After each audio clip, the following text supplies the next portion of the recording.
அடுத்ததா சந்திரன். அப்படியே ரிவர்ஸ் போறோம் பாருங்க. சந்திரனுக்கு இது ஆட்சி வீடு, இது உச்ச வீடு, இது நீச்ச வீடு.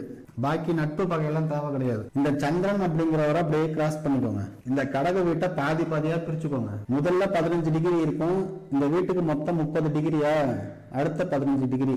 வளர்பிறை தேய்பிறை தேய்பிறை வளர்பிறை அப்படின்னு வச்சுக்கோங்க.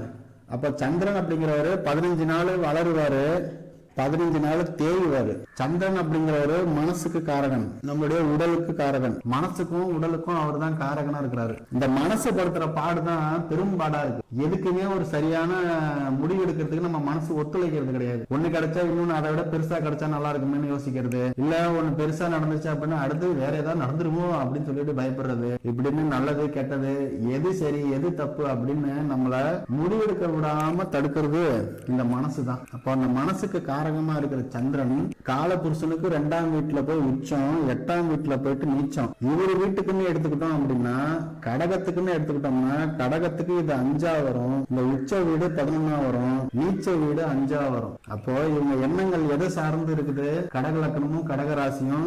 5ஆம் பாவங்கிறது குழந்தைகள், பூர்வ புண்ணியம், நம்மளுடைய விளையாட்டு, நம்மளுடைய திறமை, நம்மளுடைய பேரு புகழ், இது எல்லாம் 5ஆம் பாவத்துல இருக்கு. இந்த லக்னத்துக்கு இந்த கடக வீட்டுக்கு இது 11ஆம் வீடா வருதா? நம்மளுடைய ஆதாயம், லாபம், நமக்கு கிடைக்கிற ஒரு ரெகக்னேஷன் இது சார்ந்தது இந்த எண்ணங்கள். 2வது எண்ணங்கள் என்னன்னா, காலபுருஷனுக்கு இது 8ஆம் வீடுன்னு பாத்துட்டோமா, இது 2ஆம் வீடு. இப்ப வருமானமும் ஆயுதம் சார்ந்த ஒரு சிந்தனை. இப்படி இந்த ரெட்டா மனசோடையே இருக்கிறது. ஒண்ணு வருமானத்தை நினைச்சு கவலைப்படுறது இல்லையா, உயிர் மேல பயம் வந்து கவலைப்படுறது இல்லையா, குழந்தைங்களை பத்தி கவலைப்படுறது, குழந்தைங்களோட ஆரோக்கியத்தை பத்தி கவலைப்படுறது. 11ங்கிறது லாபம் அல்லது மூத்த சகோதரர், இல்லைன்னா நம்மளுடைய ஆதாயங்கள், வருமானம் சார்ந்த ஆதாயங்கள் மேல கவலைப்படுறது, குழந்தைகள் சார்ந்த உடல் நலத்துல கவலைப்படுறது. இப்படி கவலைப்படுறதுக்குன்னே ஒரு மனுஷன் பொறுப்பு எடுத்திருக்கான் அப்படின்னா அது இந்த கடகராசி கடக லக்னம் தான். சந்திரன் உங்களுக்கு இந்த 12 பாவத்துல எங்க போய் உட்கார்ந்தாலுமே அந்த பாவம் சார்ந்த இரட்டை கவலைகளை கொடுத்துருவாரு. ஒண்ணு நல்லதா யோசிச்சு கவலைப்படுறது,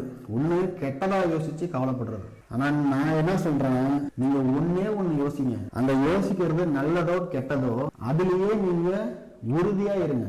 நல்லதை நினைக்கிறீங்க, அது நல்லது நடந்துச்சுன்னா ஓகே, கெட்டது நடக்கிறீங்க சரியான விதத்துல அது நடக்கல அப்படின்னாலும் ஓகேன்னு விட்டுறணும். அதை விட்டுட்டு ஐயோ நடந்துச்சு, ஒருவேளை அப்படி பண்ணிருக்கலாமோ இப்படி பண்ணிருக்கலாமோ அப்படிங்கிற எண்ணத்துக்கே போகாதீங்க. ஒரு முடிவு எடுக்கிறீங்க, அந்த முடிவு தப்பாயிடுச்சு, ஓகே அடுத்தது வேற முடிவு, அந்த முடிவு சக்சஸ் ஆயிடுச்சு, ஓகே இதையே ஃபாலோ பண்ணுவோம் அப்படிங்கிற தீர்க்கமான முடிவு எடுக்கிறதுக்கு நீங்களாம் பழகணும். உங்க குடும்பத்துல கடகராசி கடக லக்னத்துல குழந்தைகள் பிறந்துருச்சு அப்படின்னா அந்த குழந்தைகளுக்கு சுயமா முடிவு எடுக்கிறதுக்கு சின்ன பிள்ளைல இருந்து பழக்கி விட்டுருங்க. சின்ன சின்ன விஷயமா இருந்தாலும் அந்த பிள்ளைங்க அவங்களே முடிவெடுத்து அதை செஞ்சிருக்காங்க அப்படிங்கிற உணர்வு அவங்களுக்குள்ள வரணும். அப்பதான் அவங்களுக்கு முதல்ல செல்ஃப் கான்பிடென்ட் அப்படிங்கிறது அதிகமாகும். அந்த மாதிரி நீங்க அவங்களை வளர்த்து விட்டுட்டீங்கன்னா வருங்காலத்துல அவங்க ஒரு நல்ல நிலையை அடையிறது நிச்சயம். ஏன்னா சின்ன பிள்ளைல இருந்து இதை செய்யாத அதை செய்யாதுன்னு தட்டி தட்டி வளர்த்தீங்கன்னா அந்த பிள்ளைங்க வளர்ந்து பெரிய ஆளாக வரும்போது தனக்குள்ள இருக்கிற அந்த செல்ஃப் கான்பிடென்ட் அப்படிங்கறத வெளிக்கொண்டுறதுக்கு பயப்படுவாங்க. சரியா?